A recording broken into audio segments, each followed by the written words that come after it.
Thank you very much, Richard. Let me thank David and all the staff of the Institute of Politics International House for having me here today. I'm told I'll make a few remarks, and afterwards we'll have a Q&A session. I was told to look to my left, and there's a TV screen showing the time. Presidents are normally not used to speaking according to time, but I'll do my best. I was telling the one who mic'd me and the timekeeper that there's something we do in the United Nations when we speak at the General Assembly. At the podium, when you are led to the podium, there are 3 lights just on top of the podium, and there's a green, a yellow, and a red. When you start speaking, it's green. And then when you have 5 minutes to wind up, it turns yellow. And at the end of your speaking time, it turns red. And so a trick that I was taught quite early enough was, as soon as you get to the podium, you take your handkerchief and you cover the 3 lights. Once you don't see the lights, you just keep talking. But of course, there are other presidents and heads of states who, even if they don't cover the lights, they just continue talking. I mean, Fidel Castro is reputed to have spoken the longest, exceeding an hour or more at the United Nations. But thank you very much. I'm just going to make a few remarks about Africa in the context of a historian and also a leader, a president who has just lost election. I noticed that you're able to speak with less inhibition when you are out of office than when you're in office.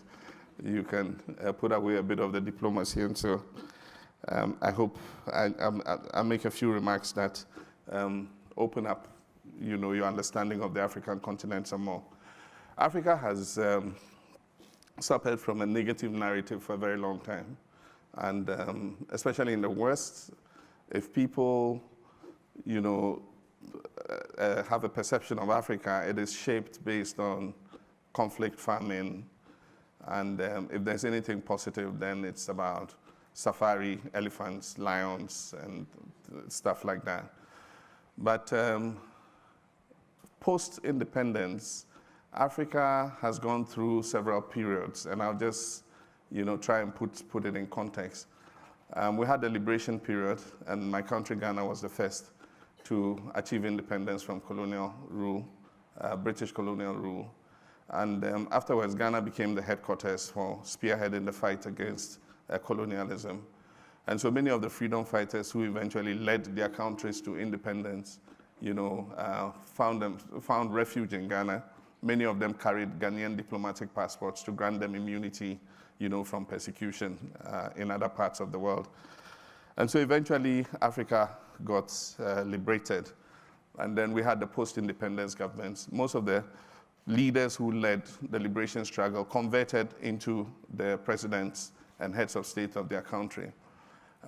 It is one thing, I've said it's one thing being a freedom fighter, and it's another thing governing, a country properly. And so some of them might not have had the skills, to translate from freedom fighter to governance, but that was what it was at the time. Most of them were left of center because of the peculiar circumstances in which the liberation struggle was fought.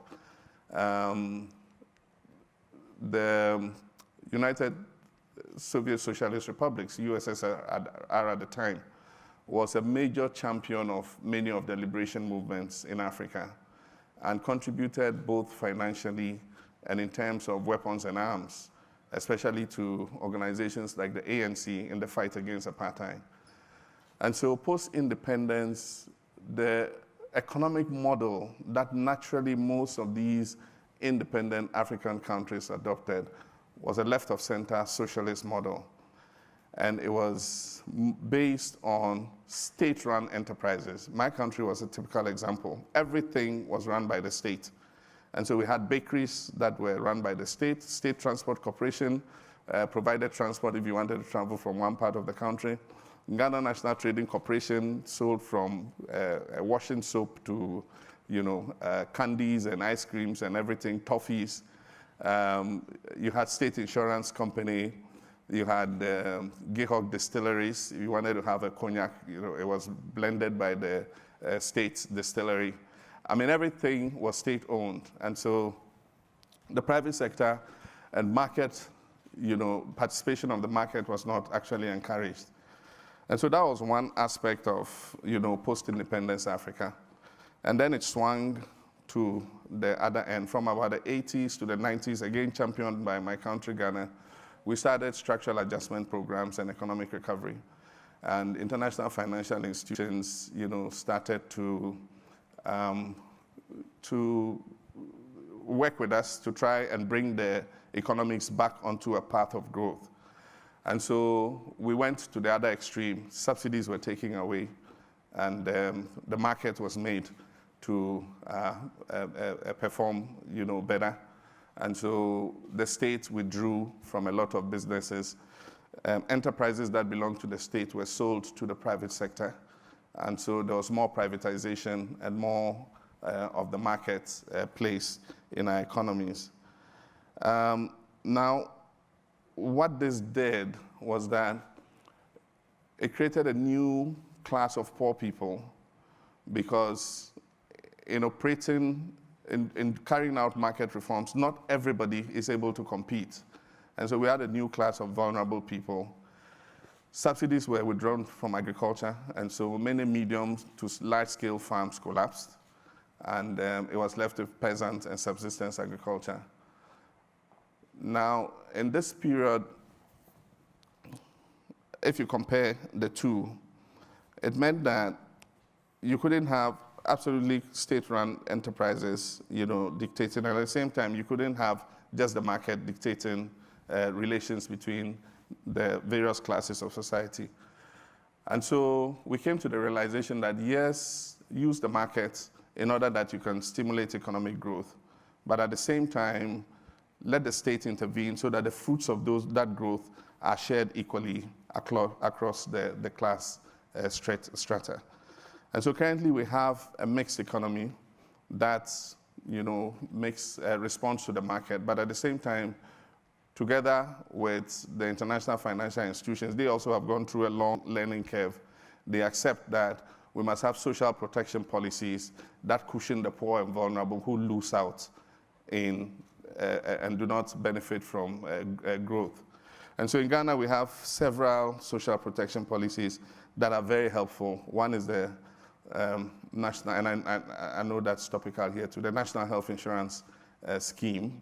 Apparently, even in the developed countries, you've not got it completely right yet. So maybe we have a thing or two to teach you. But the National Health Insurance Scheme is our number one, social protection policy. We all pay a premium, a little premium, and then we take 2.5% of social security contributions by workers, and then we have a value-added tax of another 2.5%.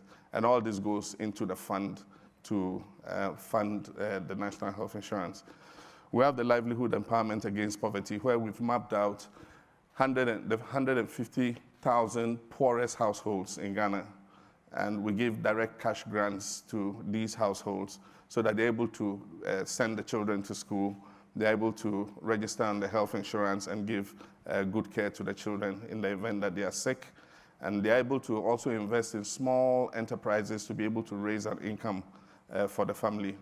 There are several other, social protection policies. We have a school feeding policy that gives 1.5 of the poorest children in our country one hot meal a day when they go to school. And it has helped to improve the nutritional status of the children. But aside from that, it encourages the parents to send the children to school, because at least they will eat one meal in school a day. And so if Ghana has some of the highest enrollment in primary education or basic education, then it is partly due to this policy. We have about 97, 98% school enrollment. And we also have gender parity. As many girls are going to school as our boys. And so this is a good thing, and that's what's happening. Many people have asked me, that is after the Arab Spring started, as a leader, several people ask me, when is the African Spring going to take place? And I tell them it has taken place, just that it didn't take place in a cataclysmic manner. It has taken place over time. Post-independence, I like to say that Ghana led the liberation struggle. We are pioneers in many things. We pioneered the African liberation struggle, and then we turned again and pioneered coup d'etats, dispatching our first president, and then other African countries followed suit, dispatched their duly elected presidents and replaced them with military dictators. So Ghana saw its fair share of military dictatorship, over the years. And then again, we pioneered the return to constitutional democracy when in 1992 we adopted a new constitution, held elections, and we have never looked back since then. Since then, across the whole continent, if you look at most African countries, there is democratic consolidation. Elections are being held, and in some countries, power is shifting from one to the other. Of course, there are countries where there's one dominant party, but still people have the opportunity to cast a vote, to be able to say if they favor the policies of the party or not. And depending on the percentage even the dominant party gets, they're able to tell that there's some satisfaction with some of the policies they are having. And even where still we don't have democracy right, even those rulers are having elections and they're tuning down the percentage of the votes they got in the past. I mean, you could hear a leader gets 99.7% of the votes, total votes cast. And people say, oh, that's a sham election. So the next election he has, he says, oh no, can you lower the percentage a bit? And so it's tuned down to about 88%. He says, so now you see, 88% voted for me. The others voted against me. And so at least peer pressure, the new media, civil society organizations, religious leaders, and everybody are, influencing the opening up of the democratic space in Africa. Ghana is often called the beacon of democracy because we've held 7 elections since 1992, and power has shifted multiple times. With the recent election that I lost, power has shifted from my party, the National Democratic Congress, to the New Patriotic Party.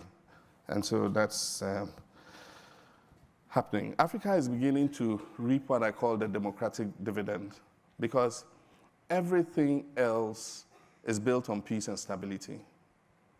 Everything else is built on peace and stability.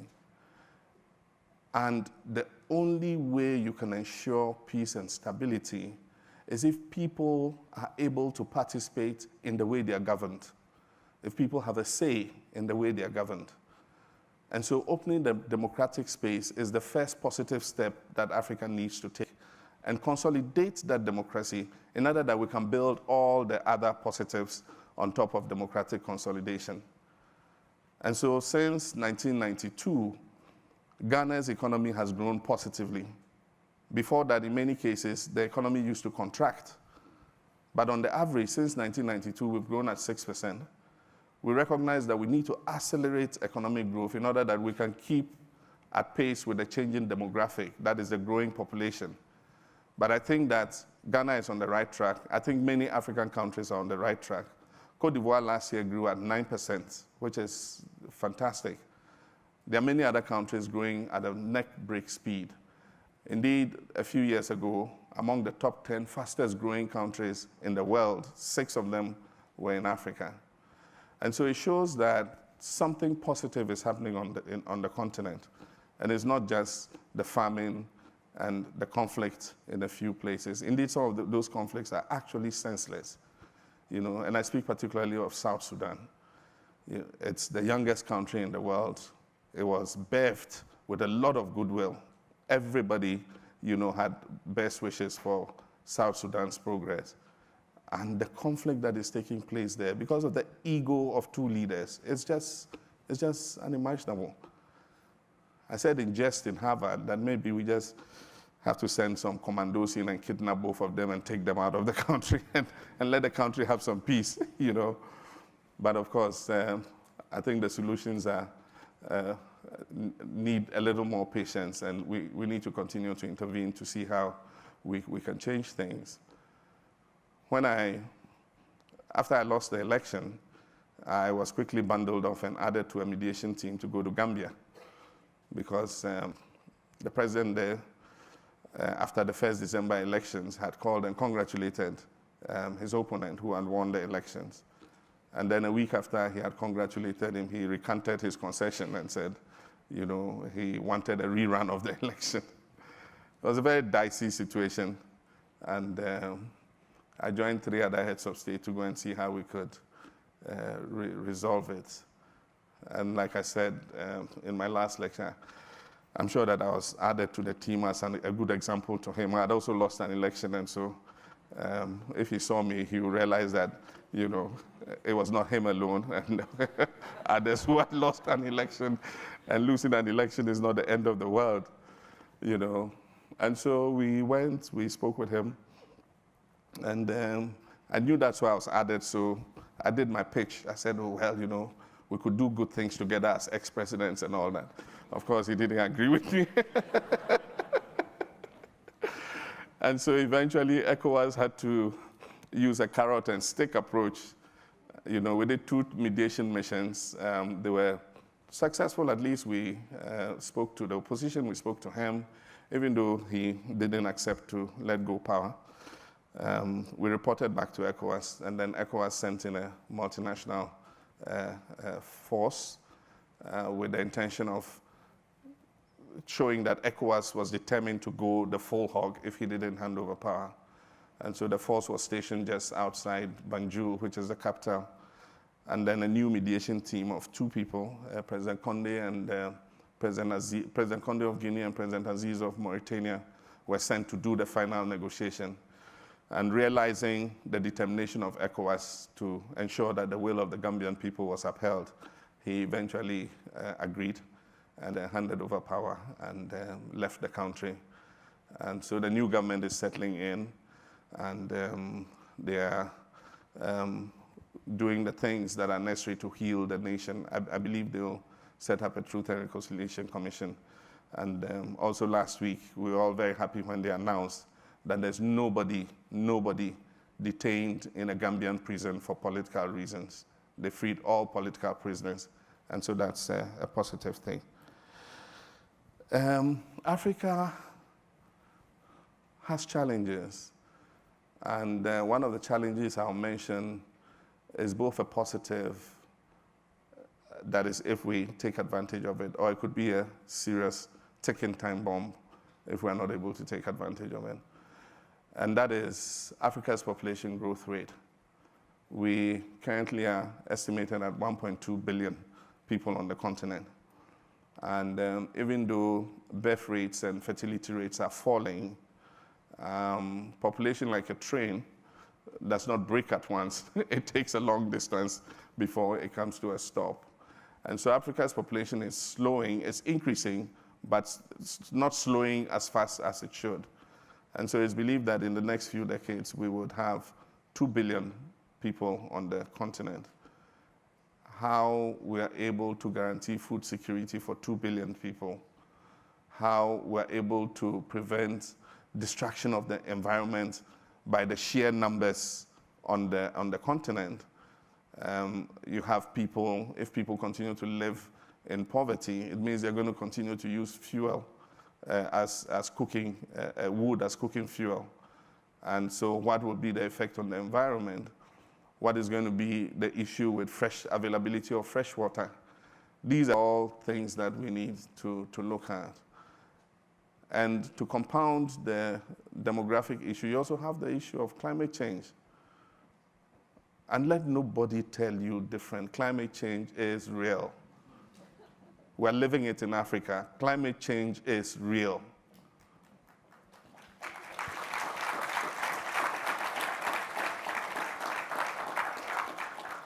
The days of denial are over. We're seeing the clear signs of climate change. The Arctic ice is melting. What else do you need to convince you? Polar bears are stranded on, floating floes. The rainfall pattern in West Africa is reducing. West Africa was known for thunderstorms, and we had huge amounts of millimeters of rainfall. Today, that rainfall is reducing. And there are strange things happening in the world. 2 weeks ago, was traveling home, and I went through the UAE, through Dubai, on Emirates, and I was catching my connecting flight, and boarded my flight, and were delayed in Dubai airport for 2 hours because there was a thunderstorm. I mean, it normally does not rain in Dubai, so they don't have drains because it doesn't rain. And yet 2 years ago, people in Dubai were driving in 2 feet of water because suddenly a huge thunderstorm had dumped water on the city, and they didn't have drains to take the water away. And so something is happening. Even the plants are confused. They don't know when to blossom to show that spring is here, because it's like the weather is playing tricks on them. It comes very warm, and then as soon as their flowers start coming out, it dumps snow on them. I mean, if you look at all this and you say, there's no climate change, I don't know what else, we can do with you. And so climate change is real. And all of us have worked together to reach the agreements we reached in Paris. And so we're all confused about what you guys are doing in America. Because America played a leading role in getting us the agreements that we got. And so when you turn around and you're signing, what do you call them? Executive orders every day, canceling things that we all work together to achieve, one wonders exactly where we're going. But the point is, you must realize that it affects your competitiveness too. Because the world is going in the direction of renewables and less dirty, energy. And so if you want to go back, you're going to be less competitive than Germany and all others. They're putting still plenty of money into research on cleaner energy that will contribute less to warming. Everybody is working on electric cars frantically, hoping to deliver within the next 10 years to the world cheaply. And so if you're changing rules for the auto industry and going back to more polluting vehicles, you're losing competitiveness. And so I guess that we need to look at what's happening here. America is the leader of the free world, but we're all now confused the direction in which you want to go. And so let's see how things happen. But Africa faces its challenges, and we'll see. We'll continue to work to see how we can resolve them. David asked me before we came into this hall. He said, "Oh, what do you think the, policy of the new administration will be to Africa?" And I said, well, we're still in the bubble. We've not been tweeted about yet, so I don't know what the policy with us is going to be. And so we have some time, to make sure that when that tweet comes, it's positive. And so, Mr. Trump, Africa is waiting to hear what you think about us, and I hope that tweet will be positive. We had the honor of hosting President Obama after he had been elected. Ghana was the first country he selected to visit because of our democratic credentials. And he spoke, everybody knows President Obama is an orator, but he spoke sincerely from his heart. And he said something that has reverberated with me all the while. He said, Africa does not need strong leaders. What Africa needs is strong institutions. And I believe that what he said is true. And that's what we must continue to work on, that the institutions of governments are strong and predictable so that we can fight corruption, so that we can provide the right services to our people. And so that was one of the quotes I took with me as president.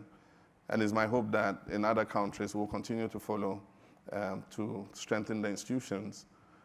We need to open up the borders in Africa so that people, goods, and services can move freely across the continent. Trade amongst ourselves amounts to only 11%. And yet trade between Africa and the rest of the world constitutes 80% of our trade. And so we need to increase that. Trade in the North American free trade area is a significant 40%. In the EU, trade amongst the EU bloc is 60%. And so one, we need to integrate our economies more and allow people, goods, and services to move freely.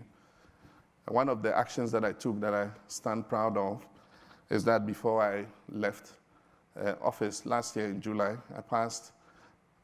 I signed an executive order. We also sign executive orders in Africa, yeah? I signed an executive order that allows any African passport holder to travel freely into my country, Ghana, visa-free, and pick a visa at the airport. And it started operating on July 1st, and it's operated successfully. We've not seen any increase in bad hombres coming into Ghana.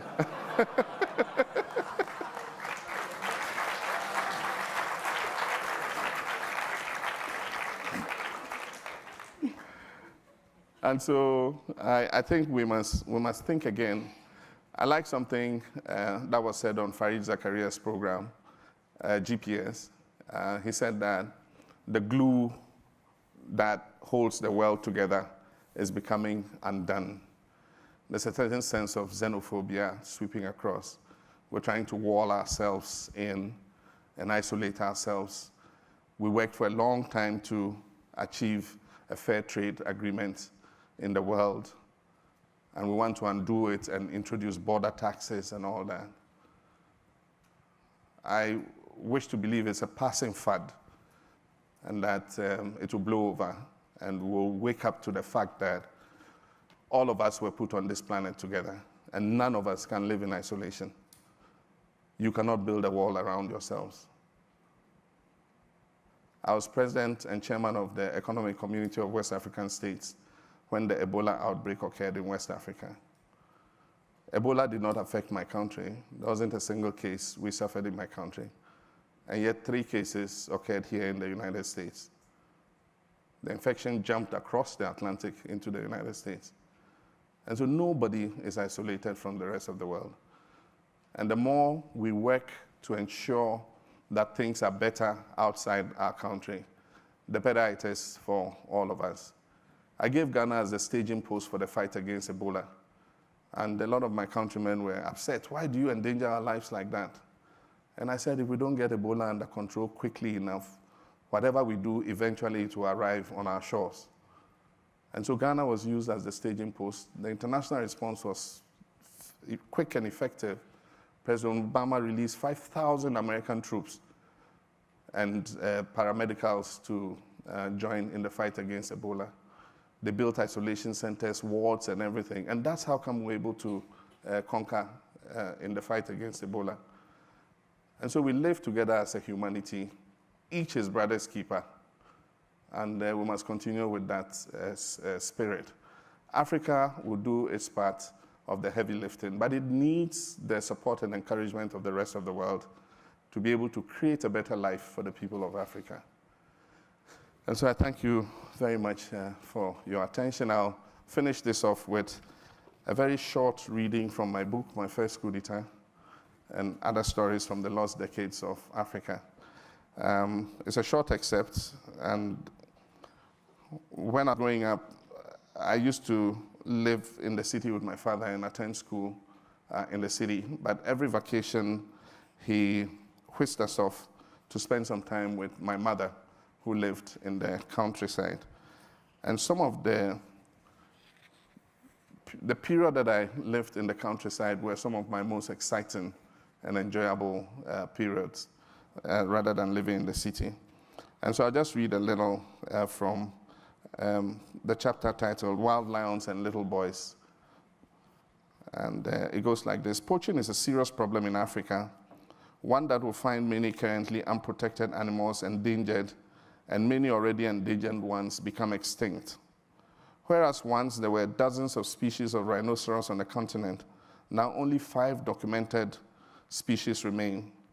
In the 1930s, there were 5 to 10 million African elephants in existence. By 1989, when they were placed on the endangered species list, there were just a little over 500,000 of them left.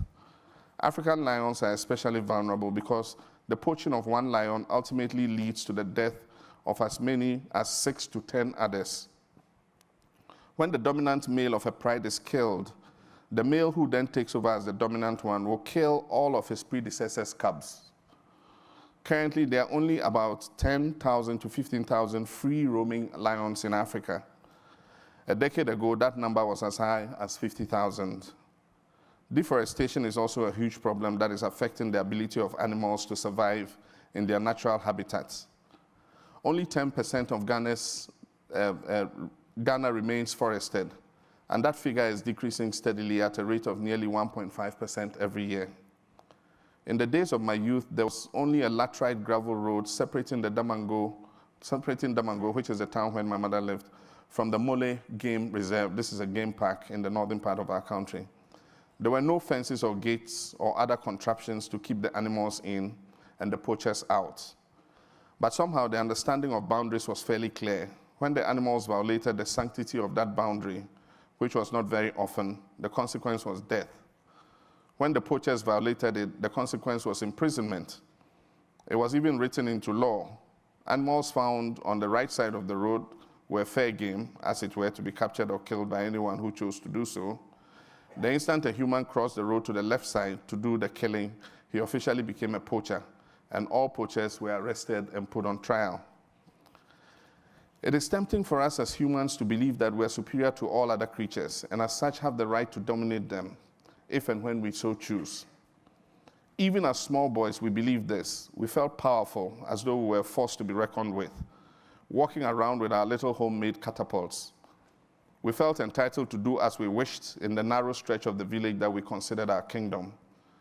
Then one day, during that same vacation, as we were hunting in our park, the tables turned on us, and we became the hunted. Just about a kilometer from the town is the Damango Scarp Forest Reserve, which is home to over 100 different species of birds. The scarp itself is a perpendicular rock face that rises up about 80 meters into a swooping plateau with a magically wavy outline upon which there is lush vegetation. We must have trudged through the forest and climbed the scarp a dozen times already during that vacation alone to go hunting in the shrubs and tussock grasses that covered the plateau. And this time felt no different from the others. Snake! Audu screamed. The thing I remember most about Audu is he had a massive nose. We used to teasingly call him Oxygen Catcher. As he screamed, I imagined his top lip rising sharply and then disappearing completely under the wide umbrella of his nose. We had encountered snakes before during our expeditions. Mostly they minded their own business, slithering quickly away from the thunder caused by our collective march. To them, our footsteps must have sounded like an approaching herd of elephants. But there was an urgency and fear in Audu's voice this time. I looked up just in time to see a massive reptile, about 2 meters long, with its scaly, coal black body coiled beneath it, lift its head high, and then flatten its neck as though it were preparing to strike. Ah, we screamed in unison. Some of us even dropped our catapults. The snake was no more than 10 meters away from us. We turned round in perfect formation, as though we were one single body instead of 10 boys. But then after that, when we started sprinting away, it was everybody for himself and the snake for us all. I have never run that fast in my life.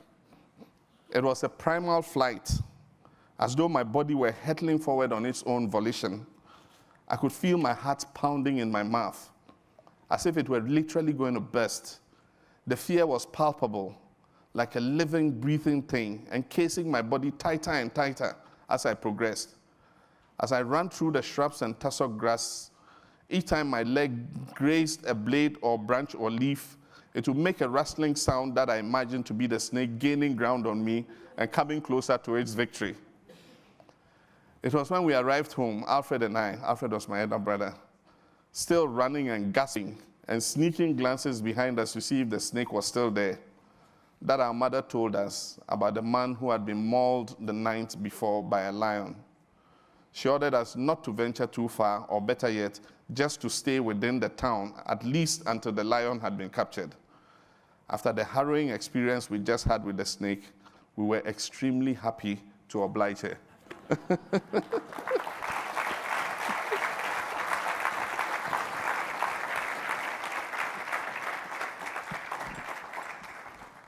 Okay, we're going to begin Q&A now. So if you want to ask a question, there's a microphone in the center aisle. As usual, we ask that the first 3 questions be from students. So don't be shy.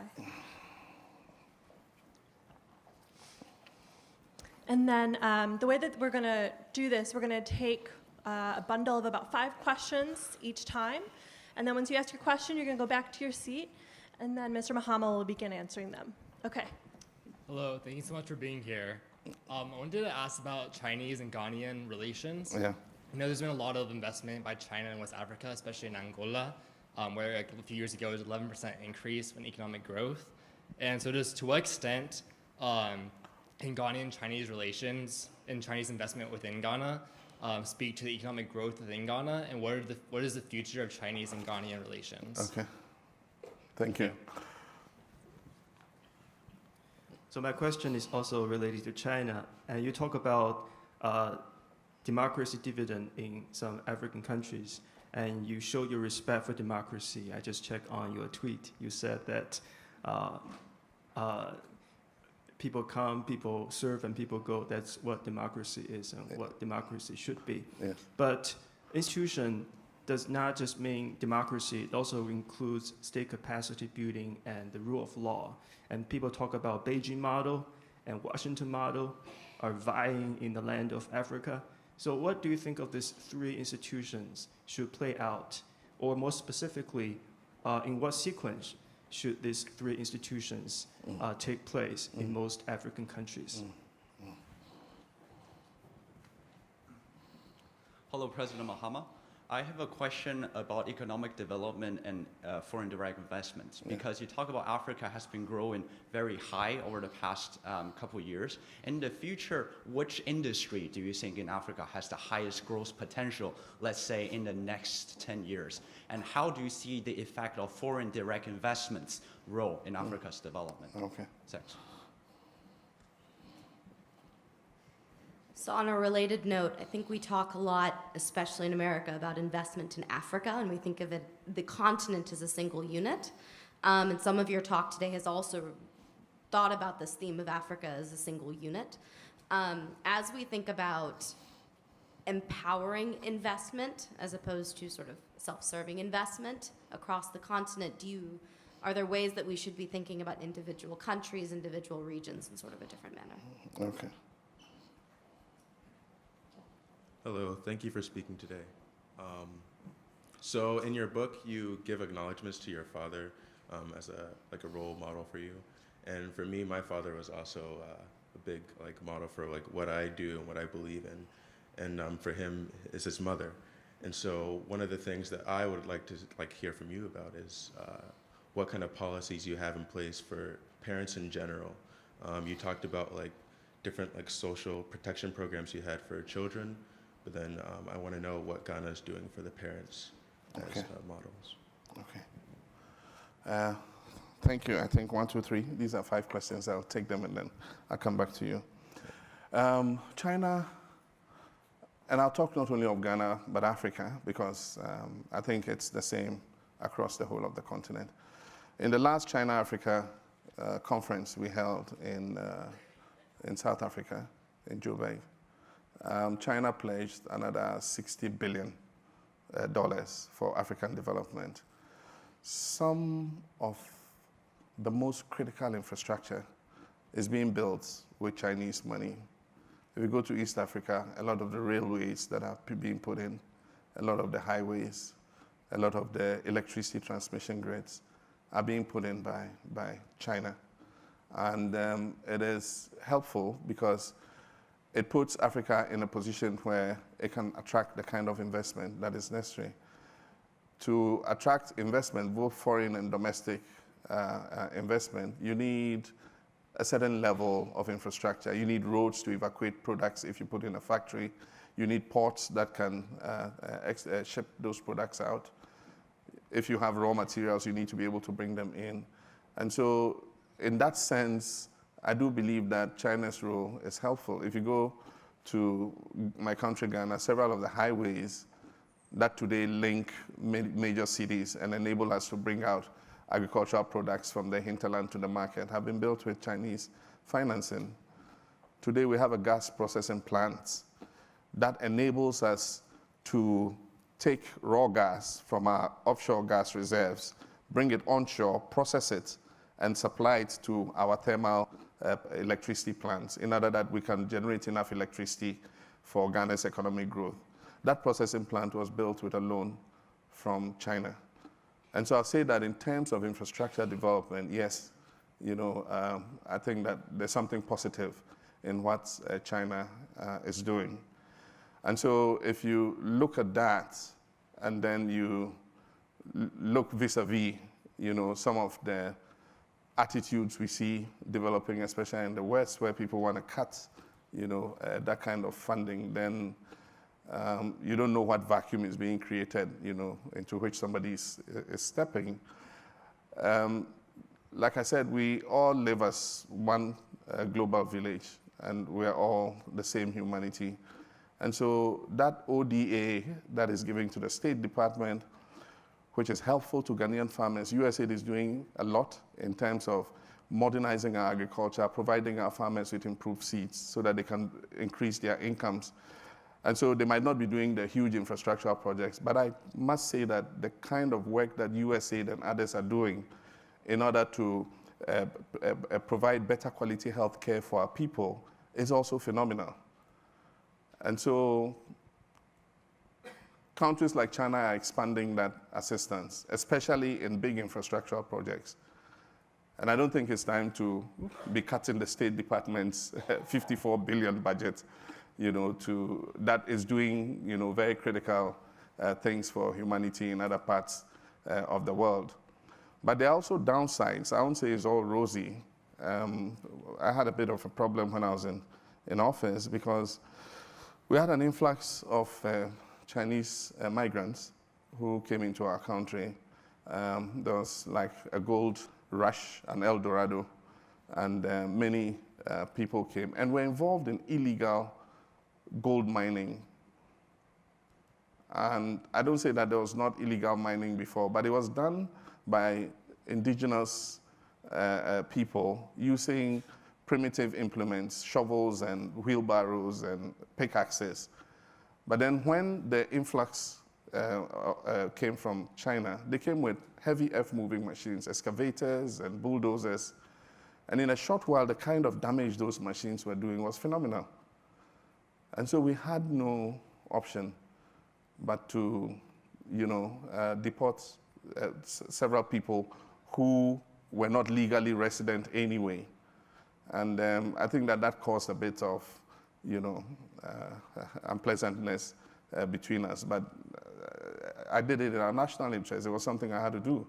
And, but I do believe that our diplomatic relations are still very good, and we continue to engage with China. I know in some places, some of that friction exists. For instance, if you take Zambia, in Zambia, there's concern about, dominance of retail trade and other places by Chinese migrants.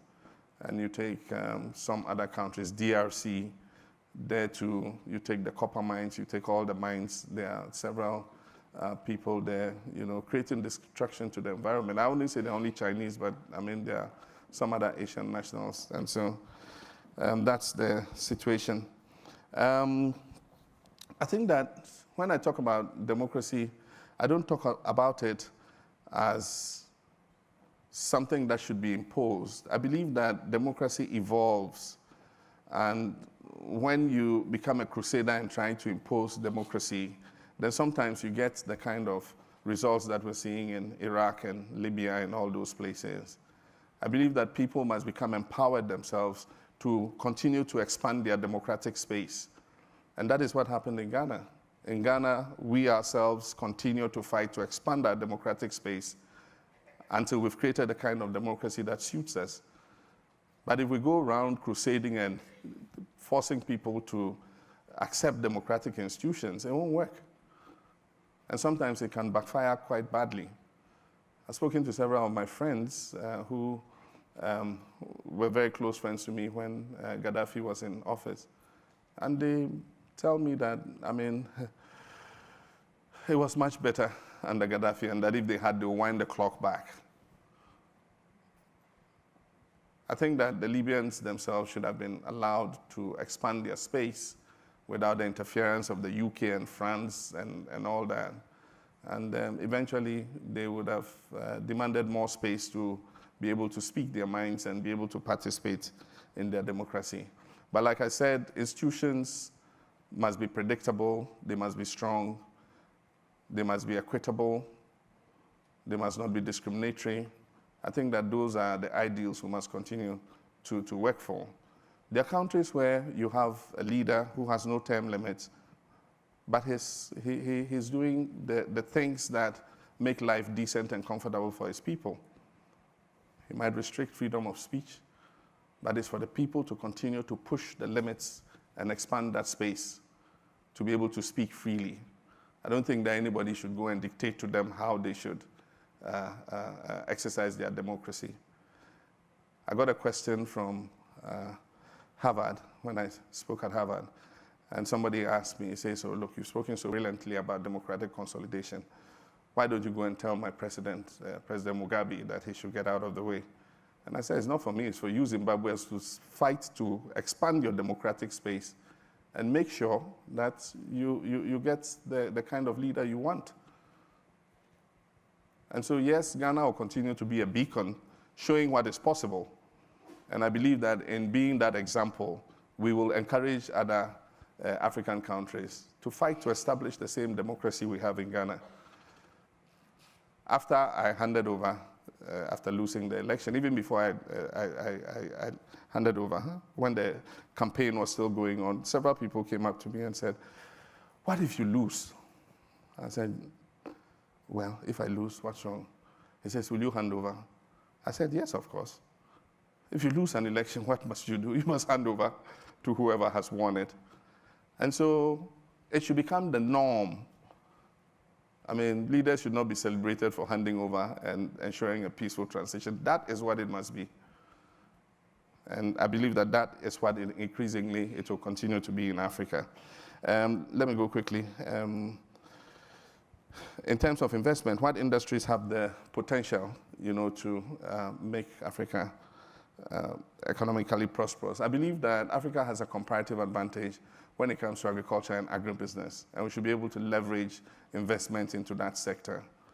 Of course, we should also start looking at taking up the slack of some of the other manufacturing in light goods and other things that China is beginning to give up.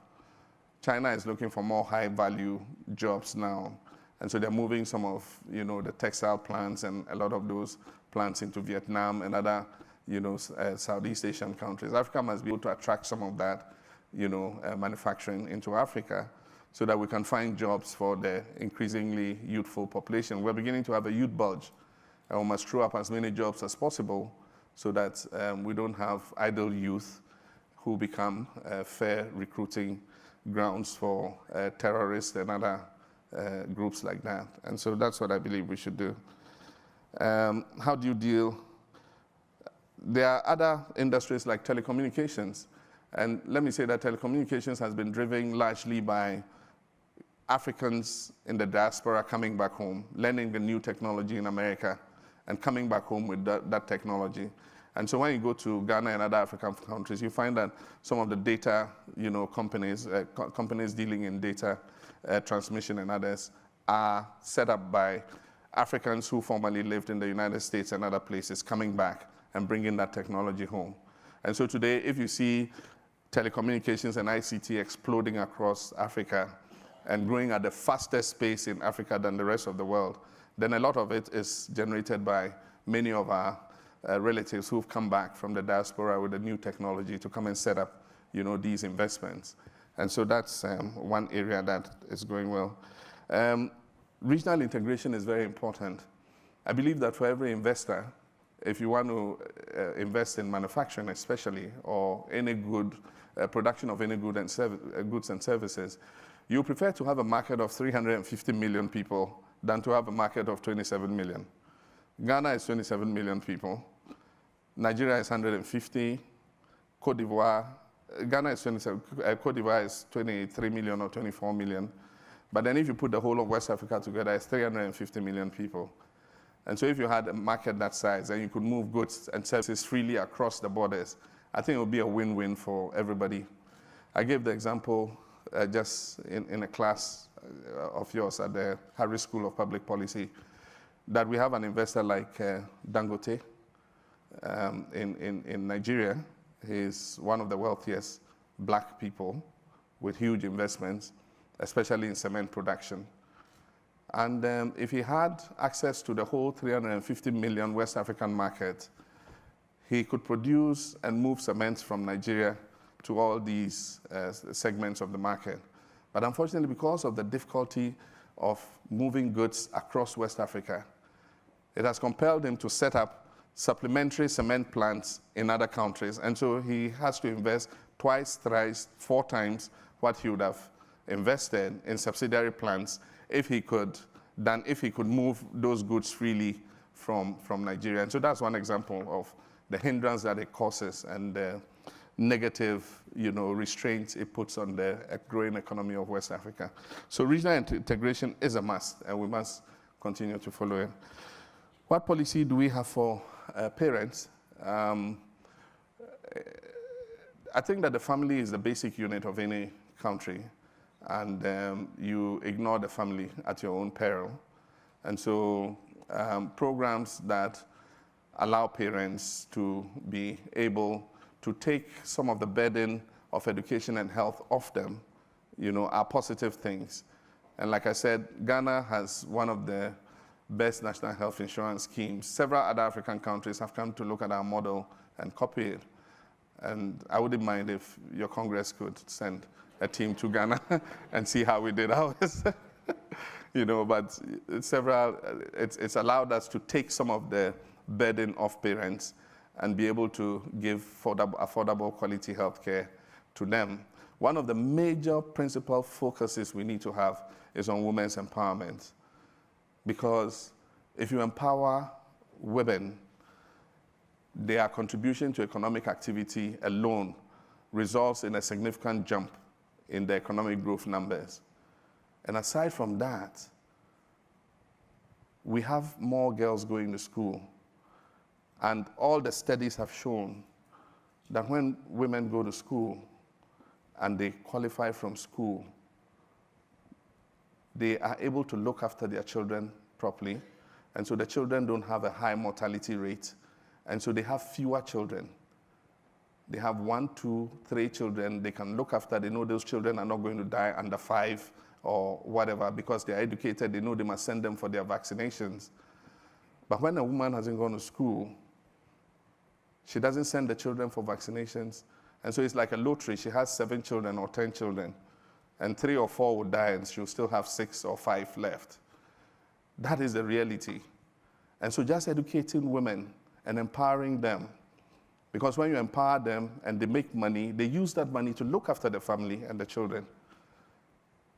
If men are empowered and they have some money, well, some looks after the family, a little goes into drinking some beer with friends, at the weekend and, having a nice time sometimes. And so working on empowering women and making sure they're educated is one critical thing we need to continue to focus on and work on. And happily, in Ghana, we're making good progress with women's empowerment. Thank you. And then this is going to be our final batch of questions. Thank you so much for being here. I just had a couple quick questions about your take on the current refugee crisis in Western Sahara and the ongoing conflict between the Polisario Front and the Moroccan government. In brief, what do you think the best way forward is for the region? Hi, Thank you for coming here to speak. I was wondering, earlier you said that the African population is rapidly increasing. And I was wondering how that would affect specifically Ghana's healthcare system and also public health in general in Ghana. And additionally, I was wondering how a person in your position of being a former president could influence a positive change toward adapting to these changes. Thank you. Okay. Your Excellency, thank you so much. I wanted to ask you about the doctrine of responsibility to protect, which was pioneered by your countryman, Kofi Annan, and more broadly about when you're dealing with actual countries that are currently in conflict, of which there are a few in Africa, to what extent real interventionist policies are justified or appropriate. So if you take the example of South Sudan, often you have sort of Western countries wanting to take a more interventionist approach with sanctions and troops sometimes, but then often on the other side, often African leaders are resisting that. In the UN, for example, and the common refrain is African solutions for African problems. So I want to know sort of where you fell on that spectrum and what you think about that debate. Thank you. Your Excellency, I'm not a student. I'm originally from Ghana. Okay. And I am the NAR President's Liaison to Ghana, National Association of Realtor President's Liaison to Ghana. I have two questions. My first question is regarding what kind of partnerships do you see Ghana and the rest of Africa having with the diasporans, because there's a lot of resources amongst the diasporans living outside Ghana, especially in the United States. And I think the country should, take a lot of these resources, tap into the resources. My second question is regarding the last person said regarding the population growth in Africa and in Ghana.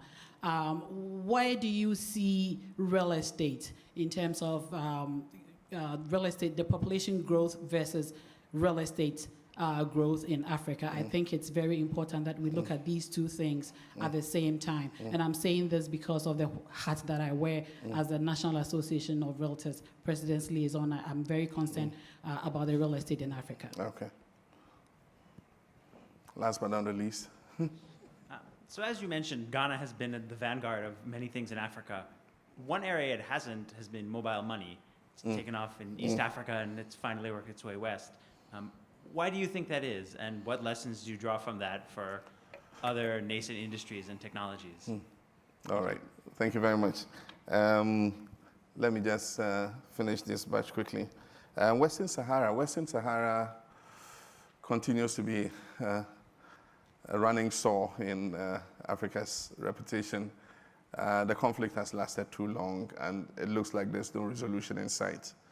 The United Nations has been involved in trying to resolve it. And the solution that the UN came up with was to have a referendum for the people of Western Sahara to decide whether they wanted to be a part of Morocco or they wanted to be an independent nation.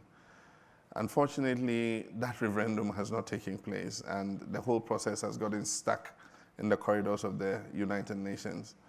I think that it's something that we must advocate to have happen so that a final determination is given to this once and for all. Of course, there are powerful forces involved. I think that Western Sahara has become a proxy battle between Algeria and Morocco. Algeria gives support to the Polisario Front, which is fighting for independence of Western Sahara. And of course, Morocco wants Western Sahara claims that Western Sahara was always a part of their kingdom and wants Western Sahara to be part of Morocco. And so it's a bit intractable, but I guess that with determination, we should be able to resolve it. It can't continue forever. We must do something about it. And so we can urge the UN to move forward and hold that referendum, and let's have a final determination to this issue.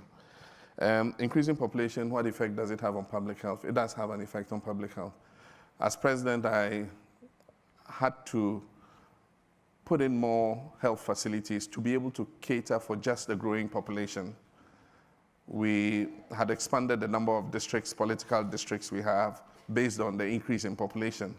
and then you find that some new districts you've created do not have a district hospital.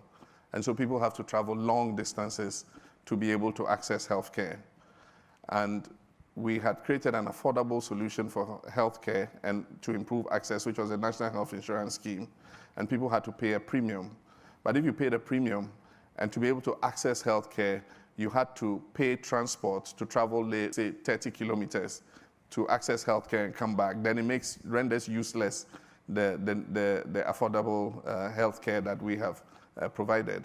And so then it means that you must follow the people with the health facilities and increase the number of health facilities, so that our aim was that nobody should travel more than 5 kilometers to be able to access healthcare. And that is the policy we've been pursuing. So we built district hospitals, we built new regional hospitals, and we came out with a novelty called the CHIPS compounds. These are quality health improvement compounds. And each of them is manned by a health worker, at least with the qualification of a nurse. And so you could go there and get treatment for malaria, you could go there and get treatment for simple infectious diseases. And if it was something more serious, then we had a system of using mobile phones to call the National Ambulance Service to come and evacuate the patient to a larger facility where they could get care. And so population growth impacts public health. It means that you must put more investment in public health, which you could have put in other sectors of the economy. Conflict like South Sudan and interventions.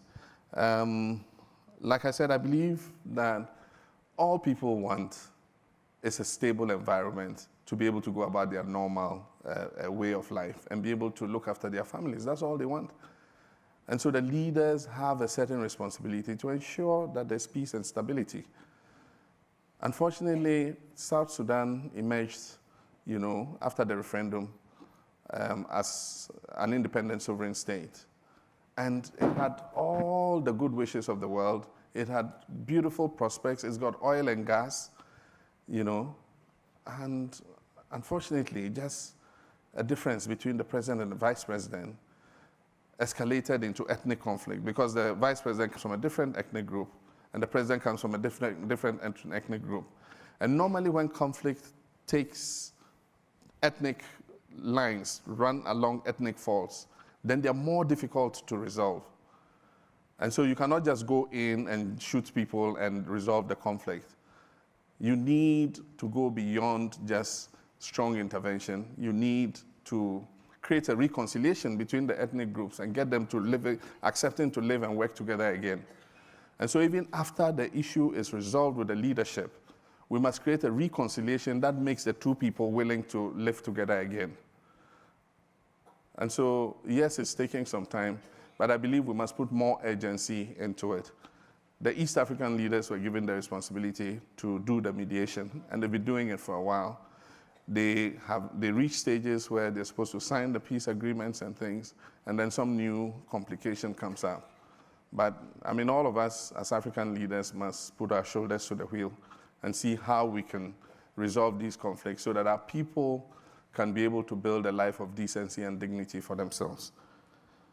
Partnership with the diaspora, we're doing that already. It's happening. Like I told you, a lot of diasporans are coming back and investing. And especially for the last question, last but one question, the lady who asked about real estate. A lot of the real estate in Ghana, and I presume in many other African countries, is being built by people living in the diaspora. And so even though we have Ghanaians and Nigerians and other people living here, they believe that eventually I might have to go home, and so I need to have a place where I can lay my head. And so a lot of them are building, properties and either renting them out or, having their families live in while they continue to work. But for countries like Ghana, what we've done is we have asked that a diaspora desk be established in all our missions abroad. And that diaspora desk should maintain a contact with our citizens in the diaspora and see how we are able to facilitate their return if they do so wish to come back home. And aside from that, making it possible for them to travel freely is also important. We passed the dual citizenship law. Before in Ghana, if you were of Ghanaian origin and you moved to another country, and you acquired the passport of the other country, automatically your Ghanaian citizenship was cancelled, and you couldn't hold a Ghanaian passport. But now we allow it, and so you can hold citizenship of one country, but still maintain your original Ghanaian citizenship. And that means that you can travel back to Ghana without applying for a visa or something like that. And so all those are, efforts to keep in touch with the diaspora and attract them to come back and invest. Finally, mobile money. It's very regrettable. Indeed, I feel a sense of shame because Ghana was on the cutting edge of the telecom revolution. Ghana and South Africa were the first to begin the deregulation of our telecom sectors. And mobile telephony, internet, Ghana was among the leaders, the pioneers. But then when it came to, the issue of mobile money, East Africa has done much better and taking a lead.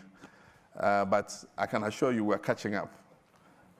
Growth in mobile money is increasing phenomenally, and people are using the service more. And we're looking to even leapfrog using NFC notification to just pay directly out of your mobile phone instead of going to mobile agents, mobile money agents and all that. And so I assure you, things are being put in place to catch up. And Ghana will catch up and overtake those who took an early lead. Thank you very much. Mr.